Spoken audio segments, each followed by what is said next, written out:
तर राज्यातील 720 kilometre समुद्रकिनाऱ्यांवर AI मार्फत देखरेख ठेवणार आहे।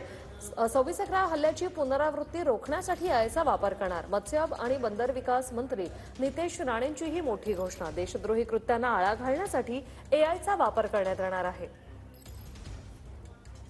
ज्या काही देशविरोधी घटना घडू शकतात त्या दृष्टिकोनातून एआयचा वापर हा मोठ्या प्रमाणामध्ये होऊ शकतो। कारण 26/11च्या काळात पण जेव्हा ते लोकांनी आपल्या मुंबईच्या किनारपट्टीवर एंट्री केली तेव्हा अगर योग्य पद्धतीने अगर आपण अलर्ट झालो असतो, तेव्हा अगर योग्य पद्धतीने आपल्याकडे माहिती आली असती तर पुढचा सगळा धोका टळला असता।